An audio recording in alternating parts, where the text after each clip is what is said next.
ஜெயம், கல்வாரி இயேசுவின் ரத்தம் ஜெயம், காருண்ய தேவனின் ரத்தம் ஜெயம், கல்வாரி இயேசுவின் ரத்தம் ஜெயம், காருண்ய தேவனின் ரத்தம் ஜெயம், எதிரியை தூரத்திடும் ரத்தம் ஜெயம், என்னாலும் சுகம் தரும் ரத்தம் ஜெயம், எதிரியை தூரத்திடும் ரத்தம் ஜெயம், என்னாலும் சுகம் தரும் ரத்தம் ஜெயம், அதிகாரம் தந்திடும் ரத்தம் ஜெயம், அதிகாரம் தந்திடும் ரத்தம் ஜெயம், அதிசயம் செய்திடும் ரத்தம் ஜெயம், அதிசயம் செய்திடும் ரத்தம் ஜெயம், ரத்தம் ஜெயம்,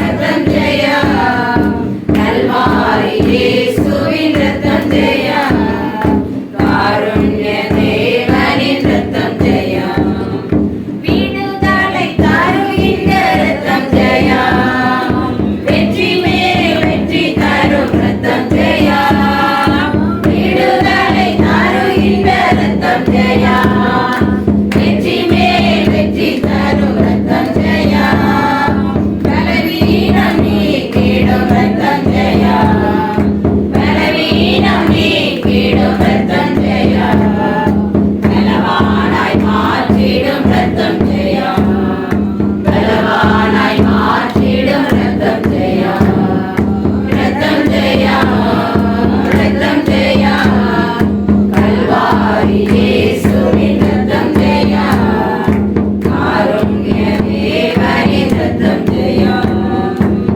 கல்வாரி இயேசுவின் ரத்தம் ஜெயம், காருண்ய தேவனின் ரத்தம் ஜெயம், நமக்காய் பரிந்து பேசும் ரத்தம் ஜெயம், நாள்தோறும் பாதுகாக்கும் ரத்தம் ஜெயம், நமக்காய் பரிந்து பேசும் ரத்தம் ஜெயம், நாள்தோறும் பாதுகாக்கும் ரத்தம் ஜெயம், நீதிமானாக்கிடும் ரத்தம் ஜெயம், நீதிமானாக்கிடும் ரத்தம் ஜெயம், நித்திய ஜீவன் தரும் ரத்தம் ஜெயம், நித்திய ஜீவன் தரும் ரத்தம் ஜெயம், ரத்தம் ஜெயம், ரத்தம் ஜெயம், கல்வாரி இயேசுவின் ரத்தம் ஜெயம், காருண்ய தேவனின் ரத்தம் ஜெயம், கல்வாரி இயேசுவின் ரத்தம் ஜெயம், காருண்ய தேவனின் ரத்தம் ஜெயம். இயேசு கிறிஸ்துவின் ரத்தத்தை குறித்து சில காரியங்களை பற்றி நம்ம இன்னைக்கு பார்க்க போறோம் இல்லையா.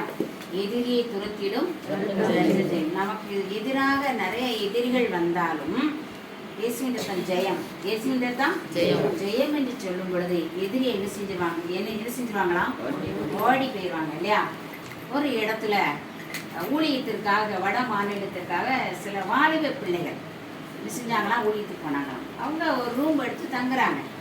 அப்போ தினமும் ஊழியத்துக்கு வெளியே போவாங்க, வருவாங்க, அங்கேயே தங்கி இருந்தாங்க.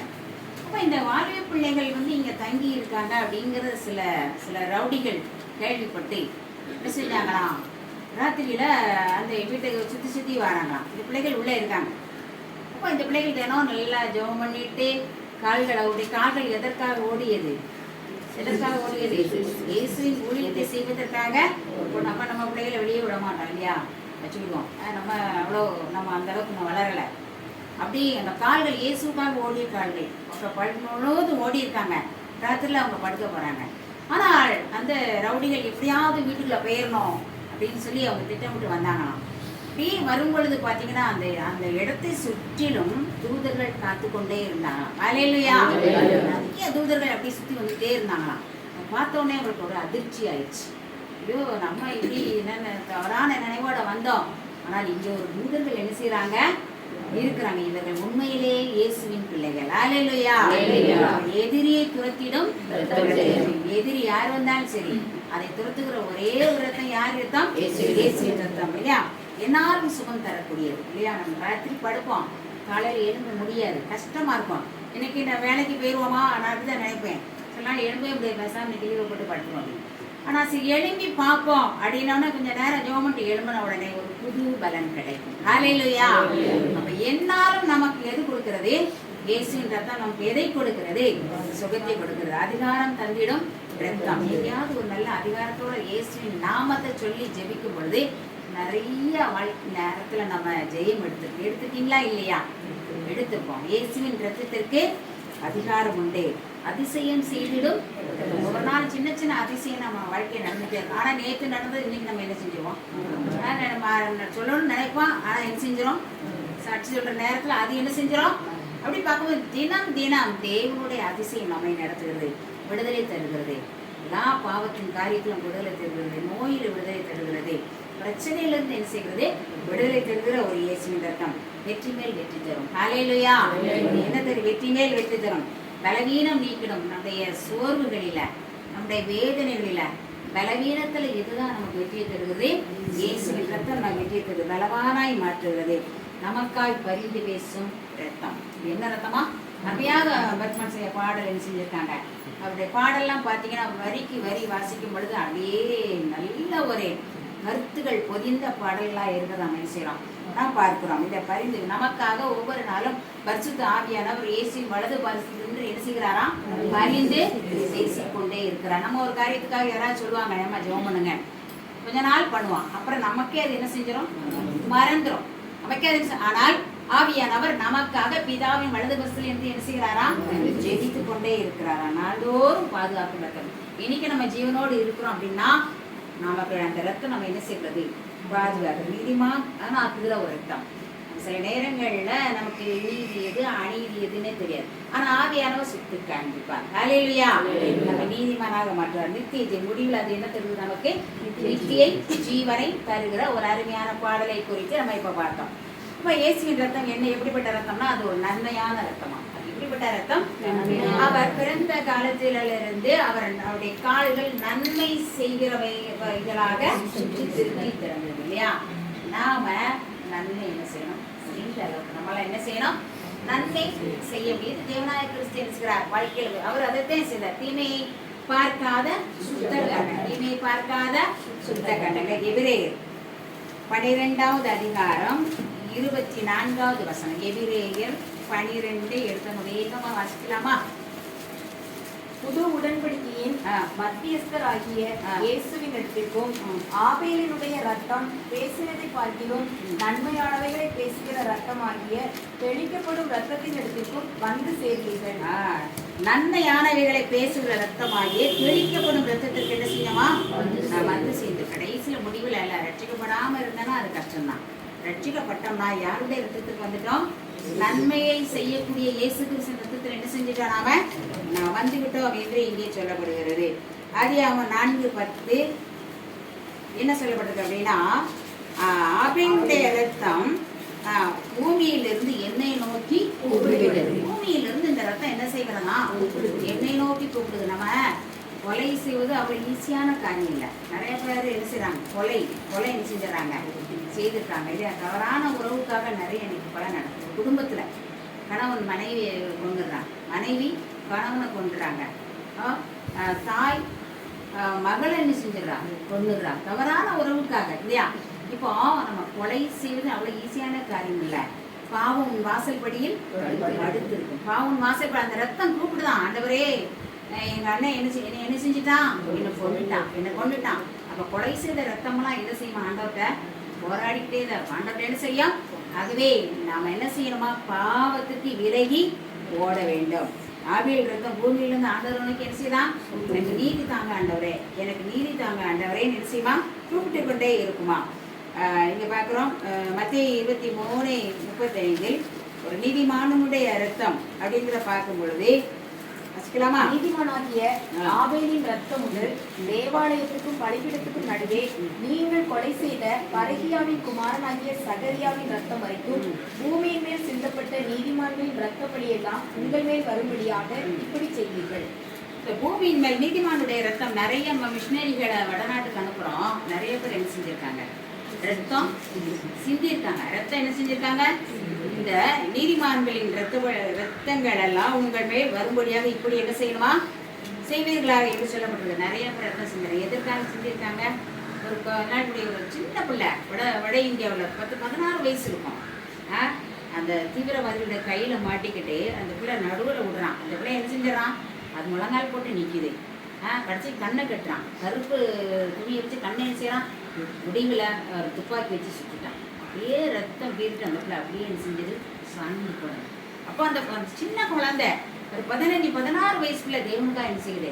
இரத்த சாட்சியாக அது மறிக்குது. இதெல்லாம் யாருடைய ரத்தம்னா நீதிமான்களுடைய ரத்தம் என்று இங்கே சொல்லப்படுகிறது.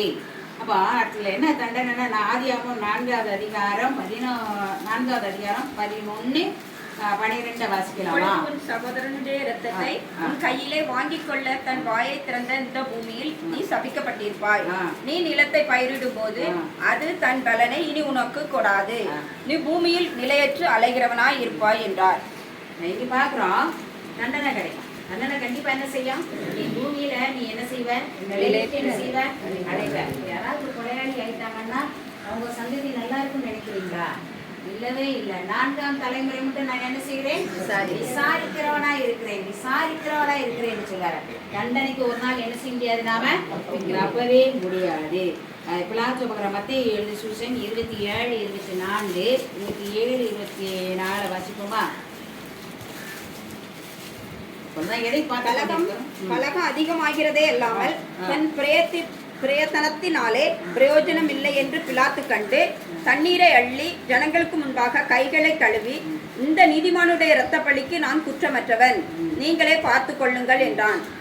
இந்த நீதிமானுடைய இரத்த பலிக்கு நான் என்ன செய்ய மாட்டேன்? நான் குற்றமற்றவன். கையை என்ன செய்யறான்? கழுவுறான். இல்லை, அவனுக்கு தெரியுது அவன் ஒரு நீதிமானா தான் இருந்தான். ஆனாலும் அவன் ஜனங்கள் பக்கமா என்ன செய்கிறார்? அவர் சார்ந்து கொண்டிருக்கிறார். இந்த நீதிமானுடைய பலி என் மேலேயும் என் சந்ததி மேலே என்ன செய்யக்கூடாது என்று அவர் கையை கழுவிறார். நீதிமான ரத்தத்திற்காக தன்னுடைய கையை என்ன செய்தார்? அவர் கழுவிட்டார். அடுத்த பார்க்கிறோம், உடன்படிக்கையின் ரத்தம். சகரியா 9வது அதிகாரம் 11வது வசனம். 9வது அதிகாரம் 16வது வசனம். உனக்கு நான் செய்வது என்னவென்றால், தண்ணீர் அல்லாத குழியிலே அடைபட்டிருக்கிற உன்னுடையவர்களை நான் உன் உடன்படிக்கையின் ரத்தத்தினாலே விடுதலை பண்ணுவேன். தேவன் நமக்கு என்ன செய்கிறார்? உடன்படிக்கையின் ரத்தத்தினால என்ன செய்கிறாரா? விடுதலை செய்கிறார். யோசேப்பை எங்க தூக்கி போட்டாங்க? குடிக்கல. தண்ணி இல்லாத ஒரு காட்டுல குழியில தூக்கி போட்டு என்ன செஞ்சுட்டான்? போயிட்டான். கடைசியில அவன் இன்னொருத்தனுக்கு அதை செய்வான். அவன் இன்னொரு நாட்டுக்கு விற்கப்பட்டான். ஆனால் தேவன் அவனை என்ன செய்தார்? உயர்த்தினார். போன இடத்துல தேவன் என்ன செய்தார்? போத்திபார் அரண்மனையில அவர் என்ன செய்தார்? உயர்த்தினார். இல்லையா? உடன்படிக்கையின் ரத்தம். சில நேரங்கள்ல தேவன் உடன்படிக்கை நான் உன்னை அழிக்கவே நோவாவுக்கு ஒரு உடன்படிக்கை கொடுத்தார். என்ன உடன்படிக்கை? ஆதியாகமம் 6வது அதிகாரம் 18வது வசனம். ஆதியாகமம் 6:18. ஆனாலும் உன்னுடனே உடன்படிக்கை ஏற்படுத்துவேன். நீயும் உன்னோட கூட உன் குமாரனும் உன் மனைவியும் உன் குமாரரின் மனைவிகளும் வேலைக்குள் பிரவேசியுங்கள். சகலவித மாம்சமான ஜீவன்களையும் ஆண் பெண்ணுமாக வகைகளுக்கு ஒவ்வொரு ஜோடு உன்னுடன் உயிரோടെ காக்கப்படுவதற்கு வேலைக்குள்ளே சேர்த்துக் கொள்ளினார். போதும். இங்க பாக்குற அவரோடு உடன்படிக்கை பண்ணார். என்ன உடன்படிக்கை பண்ணார்? இனி வானவில் வைத்து என்ன செய்ய? இனி நான் ஜனங்களை அழிக்க மாட்டேன். இனி அவர் அழித்ததற்காக மனசுல என்ன செய்தாராம்? வியாகுலப்பட்டார், வேதனைப்பட்டார். இனி நான் உன்னை என்ன செய்வதில்லை, அழிக்க மாட்டேன் என்று சொன்னார். இப்போ இது தேவன் என்ன செய்ய? உடன்படிக்கையின் ரத்தம். ஒரு மனிதன் கார் ஓட்டி கொண்டே போயிட்டே இருந்தார். போன உடனே அந்த பக்கத்தில் உள்ள சீட்டில் தன்னுடைய குமாரன் உட்கார்ந்தான். சின்ன பையன், 5 வயது பையன் உட்கார்ந்துருந்தான். திடீரென்று அந்த டோர் திறந்துருச்சு. டோர் என்ன செஞ்சிருச்சு? திறந்து குழந்தை கீழே வந்துச்சு. உடனே மெயின் ரோடு நிறைய வாகனங்கள் வந்து போயிட்டே இருக்கு. இயேசுவே ரட்சியும் அப்படின்னு ஒரு சின்ன வார்த்தை. அந்த வார்த்தை பின்னால் ஒரு கார் வேகமா வர்ற அந்த டிரைவருடைய காதுல விழுந்து நடுநடுங்கி அப்படியே பிரேக் போட்டான். நடுநடுங்கி அப்படியே பிரேக் போட்டு அந்த காருக்கு அந்த குழந்தைக்கு 1 இன்ச்சு தான் இருந்துச்சு இடைவெளி இருந்தது. தேவன் குழந்தையை காப்பாற்றினார். அல்லேலூயா. இயேசுவே என்று சொல்லும் பொழுது ஆபத்தான மரணத்திற்கும் அந்த குழந்தைக்கும் 1 இன்ச்சு தான் என்ன செஞ்சது? இடைவெளி இருந்தது. தேவன் அந்த குழந்தையை காப்பாற்றினார். அல்லேலூயா. இயேசுவே அல்லது இயேசுவின் ரத்தம் ஜெயம் என்று சொல்லும் பொழுதே தேவன் என்ன செய்கிறார்? நம்மை பாதுகாக்கிறவராக அவர் காணப்படுகிறார். அடுத்த பாக்குறீங்க என்ன அப்படின்னா, ரத்தத்தை பற்றிய ஒரு நிபந்தனை இருக்கு. ரத்தத்தை குறித்த ஒரு நிபந்தனை. ஆதியாகமம் 9வது அதிகாரம் 4வது வசனம் மாம்சத்தை அதன் உயிராகிய ரத்தத்தோட புசிக்க வேண்டாம். மாம்சத்தை என்ன செய்யணுமா? ரத்தத்தை சாப்பிடக்கூடாது. ரத்தம்லாம் சாப்பிட்டீங்களா நீங்க? ஆடு ரத்தம், மாடு ரத்தம் சாப்பிட மாட்டீங்க என்ன? ஒருவேளை சின்ன பிள்ளைகள கூட நம்ம என்ன செஞ்சிருக்கலாம், அதை சாப்பிட்டுருக்கலாம். ஆனால் நமக்கு விவரம் தெரிஞ்சப்பறம் அந்த ரத்தத்தை என்ன செய்யக்கூடாது. ஒரு குறிப்பிட்ட சர்ச்சு உண்டு, அங்கே வந்து அசன விருந்துக்காக ஆடு வெட்டுவாங்க. நிறைய ஆடுகள் என்ன செய்வாங்க, வெட்டுவாங்க. வெட்டி அந்த ரத்தத்தை பிடிச்சிருவாங்க. பெரிய வாயில் என்ன செய்வாங்க, பிடிச்சி கடைசிக்கு அந்த ஆலயத்துக்கு முன்னால் சைடில் ஒரு பெரிய குழியை தோண்டுவாங்க. தோண்டி அதில் ஊற்றி அதை மண்ணை போட்டு என்ன செஞ்சுருவாங்க, விதைச்சிருவாங்க இல்லையா? அப்படியே அது ஒரு நல்ல காரியம் இல்லையா? அப்போ அந்த ரத்தத்தை என்ன செய்யுமா, பூமியில் என்ன செய்யணுமா, ஊற்றி விட வேண்டும். இது வந்து ரத்தத்தை பற்றிய ஒரு நிபந்தனை. ஆக ரத்தத்தை என்ன செய்யக்கூடாதா, சில ஹோட்டல் நிறைய பொறிச்சு அழகாக என்ன செஞ்சுருப்பாங்க, வைத்திருப்பாங்க. ஆனால் நம்ம என்ன செய்யக்கூடாது, நம்ம ரட்சிக்கப்பட்டவர்கள் ரத்தத்தை என்ன செய்யக்கூடாது, சாப்பிடக்கூடாது. அது வந்து தேவனுக்குரியது. ரத்தத்தை சிந்தை விடு, அது யாருக்குரியதான், தேவனுக்குரியது இல்லையா? உபாகமம் 12:16 சொல்லப்பட்டிருக்கு. அது தண்ணீரை போல தரையில் என்ன செஞ்சிடணுமா, ஊற்றி விட வேண்டும். நம்முடைய பிள்ளைகளுக்கு நம்ம என்ன செய்யணும், இதெல்லாம் கற்றுக் கொடுக்கணும். நம்ம பிள்ளைகளுக்கு இதெல்லாம் கற்றுக் கொடுக்க வேண்டும். ஒரு முழு வளர்ச்சி பெற்ற மனிதனுக்கு ஒரு நாளைக்கு எவ்வளோ, ஒரு மனுஷனுடைய உடம்புல 5 லிட்டரு ரத்தம் இருக்கலாம். எத்தனை லிட்டர் இருக்குமா, 5 லிட்டர் குறையாம இருக்குமா. இந்த ரத்தம் வந்து உந்தி இயங்கி கொண்டே இருக்கும். இந்த ரத்தம் வந்து 23 நொடிக்கு ஒரு முறை சரீரத்தை என்ன செய்யுமா, 23 நொடிக்கு ஒரு முறை சரீரம் முழுவதும் என்ன செய்யுமா, சுற்றிக்கொண்டே வரும் இல்லையா? ரத்தம் உடம்புல வந்து மிகவும் முக்கியமான ஒரு ஒரு ஒரு பார்ட்ஸ் இல்லையா? இந்த ரத்தம் வந்து நம்ம இந்த ரத்தம் ஒவ்வொரு அணுக்களையும் சுத்திகரிக்கணும். ஒவ்வொரு அணுக்களை என்ன செய்யும், டயாலிசிஸ் பண்ணுறாங்க இல்லையா? அப்போ அந்த பழைய ரத்தத்தை வெளியே எடுத்துட்டு புது ரத்தத்தை என்ன செய்வாங்க. ஏன் பழைய ரத்தத்தை வெளியே எடுத்தாங்க, அதில் அந்த நோய்க்குரிய அணுக்கள் என்ன செஞ்சிடும், வெளியிருமா இல்லையா? சிலர் சொல்றதை நம்ம என்ன செஞ்சிருக்கோம், நம்ம கேட்டிருக்கோம். அப்போ புதிய ரத்தம் வந்து அதில் வந்து சுத்திகரிக்குது. அப்போ ஜீவன் என்பது ஒரு இயக்கம். இது வந்து ஒரு அசைவை என்ன செய்கிறது, இது குறிக்கிறது. ஒரு நிமிஷம் அந்த ரத்தம் நின்றுச்சு அப்படின்னா என்ன ஆகும், அப்படியே என்ன செஞ்சிடும், ரத்த ஓட்டமே இல்லைன்னா விரைப்பாயிடும் இல்லையா? அப்போ ஒரு நம்ம உடம்புல ஒரு முக்கியமான ஒரு பகுதி என்னது, ரத்தத்தை தேவன் என்ன செஞ்சிருக்கிறார், அவர் நம்மை படைத்து இது அதிசயமாய் படைத்திருக்கிறார். நம்முடைய சரீரத்தை என்ன செய்கிறார், அவர் அதிசயமாய் படைத்திருக்கிறார். சங்கீதம் 139:14 நான் பிரமிக்கத்தக்க அதிசயமாய் உண்டாக்கப்பட்டபடியால் நான் உண்மை பிரமிக்கத்தக்க இல்லையா? மிருகங்கள் இருக்குது, பறவைகள் இருக்குது, எல்லாவற்றுக்கும் மனித குரங்கு இருக்கு. எல்லாவற்றையும் மனுஷனை தேவனை அழகா என்ன செய்திருக்கிறார், தன்னை போலவே தன்னுடைய ரூபத்தை போலவே அழகா என்ன செய்திருக்கார், அவர் படைத்திருக்கார். அவங்களுடைய கிரியைகள் அதிசயமானவர்கள். அது என் ஆத்துமாவுக்கு நன்றாய் தெரியும். அது என் ஆத்துமாவுக்கு நன்றாய் தெரியும். அழகாக தேவன் என்ன செய்ததை படைத்திருக்கிறார். ஒரு பெண் இருந்தாள். அவள் டாக்டராக இருந்துதான். அவள் வந்து தன்னுடைய ஹாஸ்பிட்டலுக்கு போகிறாள். அங்கே போன உடனே ஒரு மனிதனுடைய கை, இவ்வளோ தூரம் வெட்டப்பட்ட கையில் என்ன செய்கிறாங்க, கொடுக்குறாங்க. நம்ம என்ன செஞ்சுருவோம், அலறிடுவோம் இல்லையா? செத்த பிரேதத்தை பார்க்கவே என்ன செய்கிறோம், பயப்படுறோம். இல்லை போகவே என்ன செய்கிறோம், மடியை பார்த்துக்கிட்டே இருக்கோம். இது கனவுல வந்துருதோ, நினைவில் வந்துருதோ, இல்லை வீட்டுக்குள்ளே ஆவி வந்துருமோ அப்படின்னு நிறைய என்ன செய்கிறோம், பயப்படுறோம் இல்லையா? ஆனால் அந்த படிப்புக்கு ஒன்றும் என்ன செய்யக்கூடாதா, பயப்படவே கூடாது இல்லையா? இந்த ஒரு கையை வெட்டி கொடுத்துருவாங்களாம் பிரேதத்தை. அதை நீ ஆராய்ந்து பார்த்து அதை பற்றி என்ன செய்ய எழுதணும் இல்லையா? அப்படி ஒரு ப்ராஜெக்ட். அப்போ அந்த பெண்ணுக்கு திடீர்னு அந்த ஒரு கையை வெட்டி கொடுத்தாங்களாம். அந்த பெண் அந்த ஒவ்வொரு அதை அறுத்து ஒவ்வொரு கணுவா அதை அறுத்துது, எவ்வளோ நரம்பு இருக்குது, எத்தனை எலும்பு இருக்குது அப்படின்னு ஒன்றா பார்க்குது. ஒன்றா பார்க்கும் பொழுது அவளுக்கு ரொம்ப வியப்பாக இருந்தது. ஏப்பா இந்த கையில் இத்தனை அருமையான என்ன நரம்புகள் இருக்குது, எலும்புகள் இருக்குது, சதை இருக்குது, ஊங்க இருக்குது, இதெல்லாம் தேவன் எவ்வளவு அழகாக படைத்திருக்கிறார் அப்படின்னு அதை பார்க்கும்போது அப்படியே பிரமித்து அடைஞ்சிட்டு அவ சாப்பாட்டே என்ன செஞ்சுட்டாவா மறந்துட்டா. ஈவினிங் ஆனது அப்படியே சாப்பாடு எடுத்துட்டு என்ன செஞ்சுட்டா, வீட்டுக்கு போயிட்டா. அவங்க அம்மா சொன்னாலா, இன்னைக்கு சாப்பிடலன்னு நான் இந்த கை எனக்கு கிடைச்சது, அதை நான் பார்த்து வியந்து போனேன். ஹல்லேலூயா. தேவனுடைய படைப்பை பார்த்து நான் என்ன செஞ்சுட்டேன், வியந்து போனேன் என்றே அவள் சொன்னாலாம். ரெண்டாவது நிபந்தனை என்ன அப்படின்னா, லேவியராகமம் 3:17 கொழுப்பையாவது ரத்தத்தையாவது நீங்க என்ன செய்யக்கூடாதா, ருசிக்கலாம். கொழுப்பை கூட என்ன செய்யக்கூடாது. ஒரு ஆட்டுக்கறி எடுத்தோம்னா அந்த கொழுப்பு மேலே என்ன செய்யும், மஞ்சள் கலர்ல என்ன செய்யும், சின்ன அவ்வளோ டேஸ்டா இருக்கும். இருக்குங்களா? ஆனால் தேவனுடைய பிரமாணம் என்னன்னா, கொழுப்பை என்ன செய்யக்கூடாதுன்னா சில நேரங்கள் நாட்டுக்கு எடுத்தோன்னா கொழுப்பா போட்டு விடுவோம், வெள்ளையா கொடுப்பாங்க. அதை முதல்ல என்ன செய்யணும், நம்ம அவாய்ட் பண்ணது. எப்பா எனக்கு இந்த கொழுப்பு என்ன செய்ய வேண்டாம் இல்லையா. என்னோட தேவனுடைய ரத்தத்தில் குறித்த ஃபர்ஸ்ட் நிபந்தனை என்னது, ரத்தத்தை நீங்க என்ன செய்யக்கூடாது, சாப்பிடக்கூடாது. ரெண்டாவது நிபந்தனை கொழுப்பை என்ன செய்யக்கூடாது, அது சாப்பிடக்கூடாது. அப்பமா ஆண்டவருடைய இது என்ன செய்யணும், சாபத்தை ஆசீர்வாதமாக அவர் என்ன செய்வாராம், அவர் மாற பண்ணுவார். உபாகமம் 23வது அதிகாரம் 5வது வசனம் வாசிங்க பார்க்கலாம். உன் தேவனாகிய கர்த்தர் பிளேயாமுக்கு செவி கொடுத்த சித்தம் இல்லாமல் உன் தேவனாகிய கர்த்தர் உண்மையில் அன்பு கூர்ந்தபடியினால் உன் தேவனாகிய கர்த்தர் அந்த சாபத்தை உனக்கு ஆசீர்வாதமாக மாற பண்ணினார். சாபத்தை கூட என்ன செய்வாராம், ஆசீர்வாதமாக மாற பண்ணுவார். எப்போ சாபம் வருதுன்னா நிபந்தனை மீறும் பொழுது, நிபந்தனை மீறும் பொழுது நமக்கு சாபம் என்ன செய்யணுமா வந்துடும் இல்லையா. இப்போ இங்கே பார்க்குறோம் யாத்திராகமம் 15வது அதிகாரம் 22, 23. ஆரோனின் சகோதரியாகிய மிரியாம் என்னும் தீர்க்கதரிசியானவளும் தன் கையிலே தம்புரை எடுத்துக்கொண்டாள். சகல ஸ்திரீகளும் தம்புர்களோடும் நடனத்தோடும் அவளுக்கு பின்னே புறப்பட்டு போனார்கள். இல்ல கரெக்டா யாத்திராகமம் 15வது அதிகாரம் 22, 23. மோசே இஸ்ரவேல் ஜனங்களை சிவந்த சமுத்திரத்திலிருந்து பிரயாணப்படுத்தினான். அவர்கள் சூர் வனாந்தரத்துக்கு புறப்பட்டு போய் 3 நாள் வனாந்தரத்தில் தண்ணீர் கிடையாமல் நடந்தார்கள்.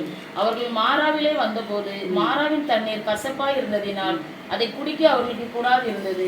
அதனால் அவ்விடத்துக்கு மாறா என்று பெயரிடப்பட்டது. இவங்க சூர் வனாந்தரத்துல இஸ்ரேல் ஜனங்களின் இடத்துல 20 லட்சத்துக்கு பேர் அதிகம். ஒரு குடும்பத்துல 2 பிள்ளை 3 பிள்ளை இருந்தாலே அவங்களை சமாளிக்கிறதே பெரிய பாடு இல்லையா. அந்த மனுஷன் 20 லட்சத்துக்கு மேலான ஆட்களை என்ன செய்யறாரு, அவர் மோசேயும் ஆரோனும் நடத்தி போறாரு இல்லையா. தண்ணி இல்லைம்பாங்க, அது இல்லைம்பாங்க இல்லையா. 3 நாள் அந்த வனாந்தரத்தை சுத்தி சுத்தி வராங்க, தண்ணியே இல்லை அப்படின்னு. அங்க ஒரு துறவண்டை இருக்குது, அது துறவண்டையில இருந்து தண்ணி இருக்குது. அந்த தண்ணியை பார்த்தோன்னா தண்ணி குடிக்காம எப்படி இருக்குது, கசப்பா எப்படி இருக்கும். 3 நாள் சும்மாவே தண்ணி இல்லை இல்லையா. அப்போ கசப்பா இருந்தானே மோசே ஆண்டவரோடு போராடுகிறார். எப்பா ஒரு மரத்தை விட்டு அது என்ன செய்யும், ஒரு மரத்தை விட்டு அது என்ன செய்யும், போட்ட உடனே அந்த தண்ணி அப்படியே மதுரமான தண்ணியாக மாறியதாம். ஹல்லேலூயா. கசந்த வாழ்க்கையை கூட தேவன் நமக்கு என்ன செய்வாராம், மதுரமாக மாற்றுவார். நிபந்தனையை மீறும் பொழுது கசந்த வாழ்க்கை நமக்கு என்ன செய்யும், கசப்பான ஒரு அனுபவம் என்ன செய்யும் வரும். அதிலும் கர்த்தரிடத்தில் போராடும் பொழுது அதையும் தேவன் நன்மையாக செய்வார், மாற்றுவார் இல்லையா. கசந்த மாறா மதுரமாகும் வசந்தமாயும் வாழ்க்கை மாறும். கசந்த மாறா மதுரமாகும் வசந்தமாயும் வாழ்க்கை மாறும். கண்ணீரோடு கம்பீரமாய் அறுத்திடுவாய். கண்ணீரோடு நீ விதைத்தாய், கம்பீரமாய் அறுத்திடுவாய். இஸ்ரவேலை காக்கும் தேவன் உறங்கவில்லை, தூங்கவில்லை. இஸ்ரவேலை காக்கும் தேவன் உறங்கவில்லை, தூங்கவில்லை. இன்று கண்ட எகிப்தியனை என்றுமே இனி காண்பதில்லை. இன்று கண்ட எகிப்தியனை என்றுமே இனி காண்பதில்லை. ஹல்லேலூயா. நிபந்தனை மீறும் பொழுது வெளிப்படுத்தல் 22வது அதிகாரம் 12வது வசனம். இதோ சீக்கிரமாய் வருகிறேன், அவனவனுடைய கிரியைகளின்படி அவனவனுக்கு நான் அளிக்கும் பலன் என்னோட கூட வருகிறது. இதோ சீக்கிரமாய் வருகிறேன், அவனவனுடைய கிரியைகளின்படி அவனவனுக்கு நான் அளிக்கும் பலன் என்னோட கூட வருகிறது. அவனவனுக்கு அளிக்கிற பலன் அவரோட என்ன செய்ய வருமா. நான் நன்மை செய்தால் நன்மையை அனுபவிப்போம், தீமை செய்தால் கட்டாயம் தீமை தேவன் என்ன செய்வார், தருவார் இல்லையா. பழி வாங்குறோம், நிறைய பேர் என்ன செய்யறாங்க, சில நேரங்கள்ல பழி வாங்குறாங்க.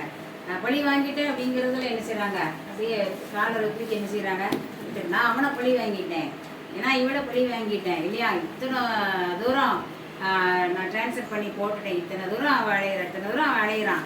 இல்லை, பாவம் உன் வாசல்படியில் படுத்திருக்கும். 4ஆம் தலைமுறைன்ட்டு நான் என்ன செய்கிறேன்? நான் விசாரிக்கிறவராக இருக்கிறேன். என்ன செய்யக்கூடாதே? பழி வாங்குதல் ஒரு பெரிய பாவம், வஞ்சனை செய்வது ஒரு பெரிய பாவம், பிற சொத்துக்களை எடுப்பது பெரிய பாவம். என்ன சொல்றேன்? உங்க சொத்துக்களை எடுத்துக்கொள்ளும் பொழுது உங்களுக்குரிய பகம் அவங்களுக்கு கிடைக்கலன்னா என்ன செஞ்சிருங்க? விட்டுருங்க. அது ஒரு என்ன செய்யும்? பழி பாவமா என்ன செய்யறோம்? மாறிடும். என்னைக்காவது ஒரு நாளைக்கு தேவன் கண்டிப்பா என்ன செய்வார்? சொல்கிறார், பாவம் வாசல் பட்டியல் என்ன செய்யும்? படுத்திருக்கும். நாளைக்கு ஒரு பிரச்சனையில மாட்டிக்கிட்டு ஆண்டவரே ஆண்டவரே ஆண்டவரேன்னு கேட்டா ஆண்டவர் அன்னைக்கு என்ன செய்ய மாட்டாரு? தாவீது பாவம் செய்தானா? செய்தார், பாவம் செய்தார் இல்லையா? யாரோட? பத்சேபாவோட பாவம் செய்தார். குழந்தை பிறந்தது. அந்த குழந்தை சாகம் தருவாயில் இருக்கும்போது தாவீது விழுந்து கிடக்காரு. பொன்னாவளும் சின்னாவளும் தேவன் சமூகத்தில் என்ன செய்தார்? விழுந்து கிடந்தார். ஆனால் தேவன் குழந்தையை அடித்தார். தேவன் என்ன செய்தார்? குழந்தாரா? நீ எப்படி இருந்தாலும் சரி. அப்போ தவறு செய்பவர்களை கண்டிப்பா என்ன செய்வார்? ஆண்டவரே கேட்பார். ஆகவே பாவம் செய்வதற்கு நாம என்ன செய்யணும்? அஞ்சி நடுங்க வேண்டும். அஞ்சி நடுங்க வேண்டும். ஆகவே பாவம் என்ன செய்யுமா? வாசைப்படி படுத்திருக்கும். தன் தண்டனைக்கு என்ன செய்ய முடியாது? தப்பித்துக் கொள்ளவே முடியாது. அதான் பார்க்கிற ரத்தத்துல வல்லமை இருக்கிறதான். இயேசுவின் ரத்தத்தில் என்ன இருக்கிறது? 1 யோவான் 1ஆம் அதிகாரம் 7ஆவது வசனம். அவர் ஒளியே இருக்கிறது போல நாமும் ஒளியிலே நடந்தால் ஒருவரோடொருவர் ஐக்கியப்பட்டிருப்போம். அவருடைய குமாரனாகிய இயேசு கிறிஸ்துவின் ரத்தம் சகல பாவங்களையும் நீக்கி நம்மை சுத்திகரிக்கும். சகல பாவத்தை என்ன செய்யுமா? அது நீக்கும். சகல பாவத்தை நோய் வருது அப்படின்னா முன்னால நம்ம ஏதோ ஒரு தப்பு என்ன செய்திருக்கலாம். ஆனாலும் அதை நின்று விடுதலை கிடைக்கணும். இயேசுவின் ரத்தம் ஜெயம் சொல்லும்போது கண்டிப்பா அதுல என்ன கிடைக்கும்? ஒரு விடுதலை என்ன செய்யுது? அது கிடைக்கும். ஒரு விடுதலை ரொம்ப நாட்களுக்கு பல வருடங்கள் முன்பதாக அப்படிதான் எங்க வீட்டையா கொஞ்சம் ஷோரூம்லாம் இருக்கு. அப்போ திடீர்னு கட்டிலப்படுத்தாக கை கால் அசைவே இல்லை. கை கால் செய்யல, நல்லா பேசுறாங்க. ஆனால் கை கால் என்ன செய்ய முடியல, அசைக்க முடியல. டாக்டர்கிட்ட போனோம் அப்படின்னா தூக்கி வச்சு தான், அந்த காலத்தில் தூக்கி வேற கார் வசதி தான் இல்லை, ஒரு பைக்கில் தூக்கி வச்சு தான் கொண்டு போனோம். அப்படின்னாலும் போய் ஒரு சிகிச்சை போட்டு வந்தாங்க. மறுநாள் என்ன செய்யலை? அந்த கால் என்ன செய்யலை, அசைக்கமும் எப்படி இருக்கும் பாருங்களேன். இப்போ இரவெல்லாம் ஆண்டவரே நான் ஜெபம் பண்ணேன். மலநாள் போட்டு இயேசுவின் ரத்தம் ஜெயம், வேறு ஒன்றும் ஜெயம், இயேசுவின் ரத்தம் ஜெயம். நல்லா அந்த இடத்துல நல்லா தடவி கொடுத்து, ஆண்டவரே இயேசுவின் ரத்தத்தை செழிக்கிறேன் ஐயா, இந்த ரத்தத்தில் வல்லமை இருக்கிறது. நான் உலகத்தில் எனக்கு யாருமே எனக்கு கிடையாது.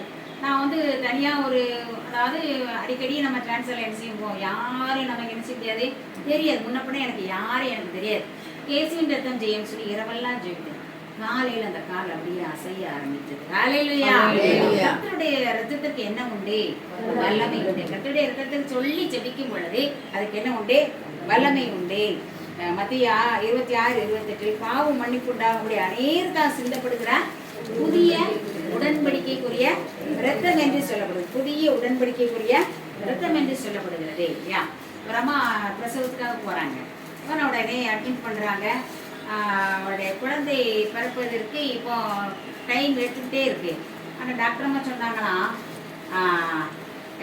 இப்போ உங்கள் அம்மா அவங்க வீட்டம்மாவுக்கு என்ன வேணும்? ரத்தம் தேவைப்படுன்னு சொன்னாங்க.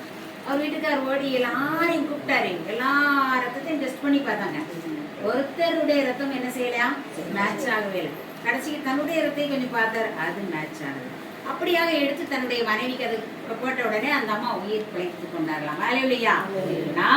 மனுஷனுடைய ரத்தம் மனுஷனுக்கு என்ன செய்யாது?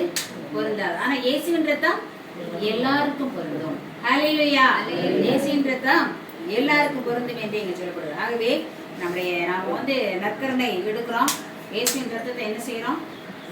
இதை நினைவு கூறும்படி இதை செய்யுங்கள் என்று சொன்னார். இயேசுவின் ரத்தத்தை நாம் உட்கொள்கிறோம். நம்முடைய சரீரமாகிய அப்பத்தை நம்ம என்ன செய்யறோம்? சாப்பிடுறோம் இல்லையா?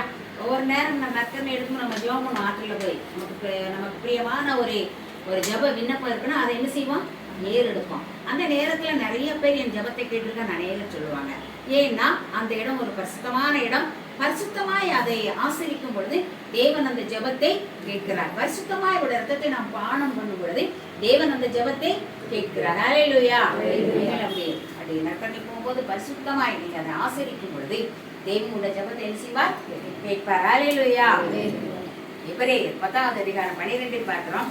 இவரோ பாவங்களுக்காக ஒரே பலியை செலுத்தி என்னென்றைக்கு தேவனுடைய வலது பரிசத்தில் உட்கார்ந்து. இவர் எப்பவுமே என்ன செய்யறாராம்?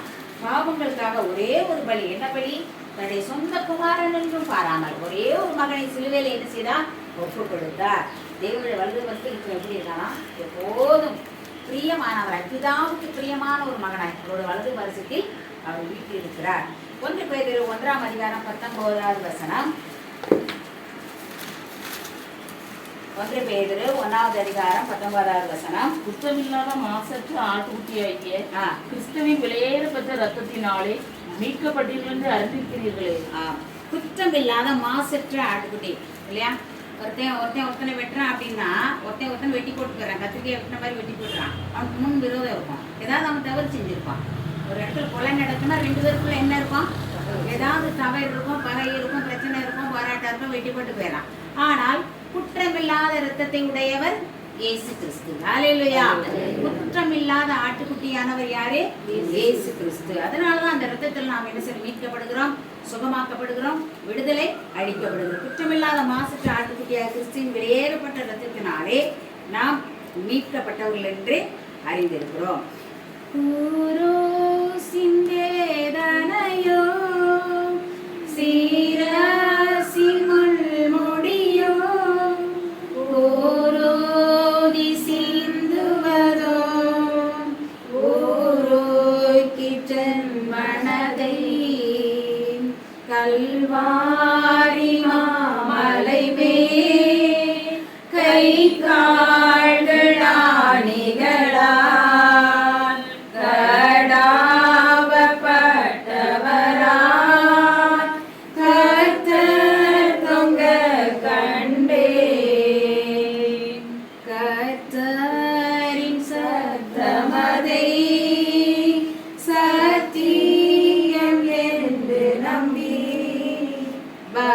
பக்தியுடன் விழுந்து முத்தம் செய்தேன் அவரை, என் பாவம் நீங்கியதே, கேடும் ஓடியதே, சந்தேகம் மாறியதே, சந்தோஷம் பொங்கியதே. பாடல் இல்லையா? என் சந்தேகம் நினைச்சுக்கிறாரு. தோமா மாதிரி அவருடைய கையில வந்து நான் அவருடைய காயத்தை தொட்டு பார்த்தாலுடைய நான் அவரை நம்ப மாட்டேன் என்ன செய்தான். தோமா என்ன செய்தார் சொன்னார். தேவன் அப்படியே என்ன செய்தார்? கூட்டப்பட்ட வீட்டுக்குள்ள அப்படியே வந்து என்ன செய்தார்? இறைந்தார். என் கைகளையும் என் கால்களையும் தொட்டு பாருங்கள். ஆண்டவருடைய ரத்தத்தின் மீது நம்ம என்ன செய்யப்படலாம்? சந்தேகப்படக்கூடாது. ரத்தம் பார்க்கிறோம். இந்த ரத்தம் வந்து சாபத்தை நீக்குமா? ரத்தம் வந்து என்ன செய்யுமா? கலாத்தியர் 3:13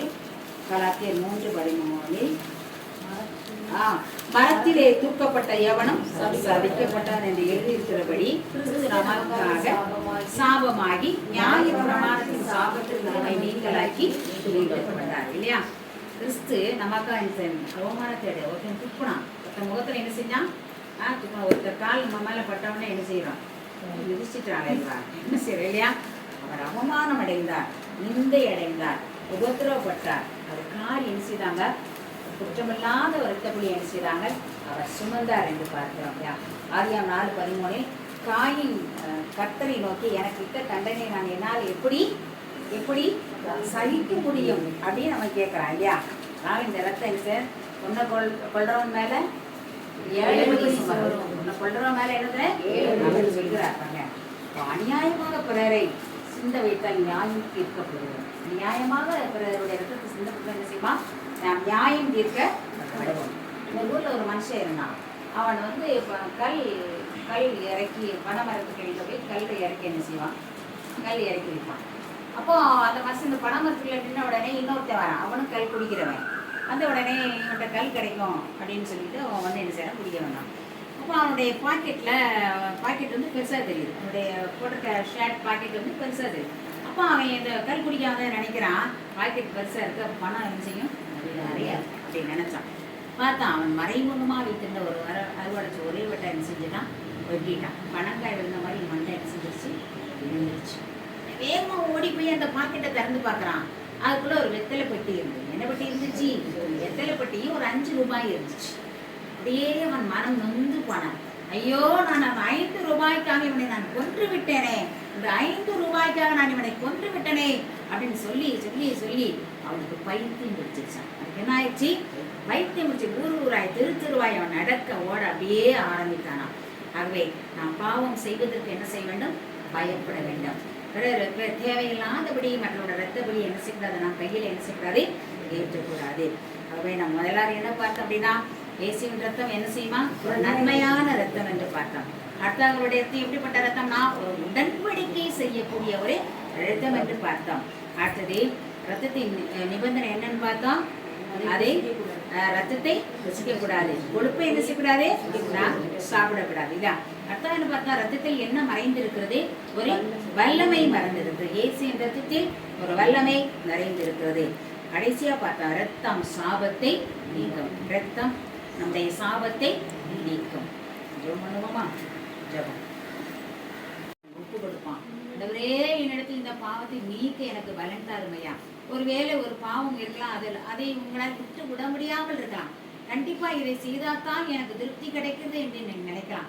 நான் நிறைய நேரம் நினைக்கிறேன் இந்த பாவத்தை விட்டுடணும், ஆனால் உங்களால் முடியாது. நீங்கள் ஆவியானவரிடத்தில் நீங்கள் ஒப்பு கொடுங்கள். ஆண்டவரே, என்னுடைய பாவத்தை நீக்கும் என்று சொல்லுங்கள். மனம் கதறி சொல்லுங்கள். ஆண்டவரை சொல்லுங்க, கர்த்தாவே என்னை பரிசுத்தமாக்கும் என்று சொல்லுங்கள். ஆண்டவரே, என்னை நீதிமானாக்கும் என்று சொல்லுங்கள். ஆண்டவரே, நான் குற்றமற்ற பிள்ளையாய் ஜீவிக்க வேண்டும் என்று சொல்லுங்கள். கர்த்தராகிய கிறிஸ்து இந்த நேரத்துல இறங்கி வருவார். இந்த வேதனையெல்லாம் நீக்கி போடுவார். இந்த பாவங்களை எல்லாம் அவர் நீக்கி போடுவார். உங்களுடைய பிரச்சனைகள் எல்லாம் நீக்கி போடுவார். நம்முடைய பிதாவே, நேரத்துக்காய் ஸ்தோத்திரம் ஐயா. அருமையான ஆண்டவரே, தாய்மாராய் கூடி வந்திருக்கிறாரப்பா. ஒவ்வொருத்தரும் ஒவ்வொரு மன வியாகுலங்களோடு வந்திருப்பதை நீர் அறிந்திருப்பா. ஒரு வேலை ஆண்டவரை வியாதி என்னும் பிரச்சனை இருக்கலாம். இயேசு கிறிஸ்து நாமத்தில் ரத்தத்தை தெளித்து ஜெபிக்கிறேன் ஐயா. வியாதிகள் நீக்கி போட்டே ஜெபிக்கிறேன் ஐயா. கடன் பாரத்தோடு இருக்கலாம் ஐயா. ஆண்டவரே, இந்த கடனை நான் எப்படி தீர்ப்பது என்று நினைக்கலாம் ஐயா. எல்லா கடன் சுமைகளும் இயேசு கிறிஸ்துவின் நாமத்தில் நீங்கி கொண்டே ஜெபிக்கிறேன் அப்பா. ஆண்டவரே, உலகத்துல மிகவும் மனிதனை வாட்டி கொண்டிருக்கிற ஒரு காரியம் மன அழுத்தம் ஐயா. எதற்கெடுத்தாலும் மன அழுத்தத்தோடு வாழ்கிறதை பார்க்கிறோம் ஐயா. ஆண்டவரே, இப்படி மன அழுத்தத்தோடு வேதனையோடு ஒவ்வொரு நாளும் போராடி போராடி வாழ்கிற அநேக தாய்மார்கள் உண்டு ஆண்டவரே. ஐயா, இப்படிப்பட்ட ஜனங்களிடத்தில் இந்த ரத்தத்தை தெளிக்கிறேன் ஆண்டவரே. மன அழுத்தம் இயேசுவின் நாமத்தில் நீங்கி கொண்டே நாங்கள் ஜெபிக்கிறேன் ஐயா. தாவே, வேதனையோடு வாழ்கிற பிள்ளைகள் உண்டு, கண்ணீரோடு வாழ்கிற பிள்ளைகள் உண்டு. நாளைக்கு நான் என்ன செய்வேன் என்று கேட்கிற பிள்ளைகள் உண்டு ஆண்டவரே.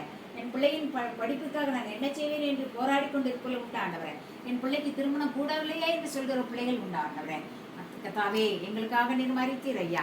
எங்களுடைய சந்தோஷத்திற்காக நீர் மரித்தீர் ஐயா. எல்லா பிரச்சனைகளும் நின்று விடுதலை கொடுக்க முடியாத ஜெபிக்கிறேன் ஐயா. பரிசுத்த பிரசன்னம் பாதுகாவணும் ஆண்டவரே. இந்த சபை பிள்ளைகளோடு தங்கி தாபரிக்கப்படும் ஜெபிக்கிறேன்ப்பா. முக்கியமாக இந்த குடும்பத்திற்காக வருகிறேன் ஐயா. கர்த்தாவே, என் குடும்பத்தில் உள்ள அண்ணனை முறை கட்டளை கொடுக்குறோம். செய்கிற வேலையெல்லாம் நீங்க ஆசீர்வதிங்க ஆண்டவரே. கர்த்தாவே, 1, 30, 60 பலன் கொடுக்கப்படும் ஜெபிக்கிறேன். டீச்சருக்காக வருகிறேன் ஆண்டவரே. செய்கிற தொழிலை ஆசீர்வதிங்க. ஒவ்வொரு நாள் பிள்ளைகள் போக்கை வரையும் பாதுகாத்துக்கொண்டு ஜெபிக்கிறேன்ப்பா. ஈவாய் கொடுத்திருக்க கண்மணி பிள்ளைகளை கூட நான் நினைக்கிறேன் ஆண்டவரே. நல்ல ஒரு படிப்பை, உயர் படிப்பை கொடுத்திருக்கிறேன். நன்றி ஆண்டவரே. இன்னும் இந்த பிள்ளைகள் உமக்குள்ளாக உத்தம சாட்சியை வாழ, எதிர்காலத்தில் சிறந்த எதிர்கால வாழ்க்கை பிள்ளைகளுக்கு இந்த அமைத்து தருண்டே ஜெபிக்கிறேன் அப்பா. கர்த்தாவே, நீர் விரும்பும் ஒரு இல்லறமாக இன்னும் பரிசுத்தத்தின் மேல் பரிசுத்தம் அடைய தேவன் கிருபை கொடுக்க முடியாது ஜெபிக்கிறேன் அப்பா. அந்த கோவர் பிள்ளைகளை நிராசரித்து அனுப்ப முடியாது ஜெபிக்கிறேன். இயேசு நாமத்தில் வேண்டிக்கொள்கிற நல்ல பிதாவே. ஆமென்.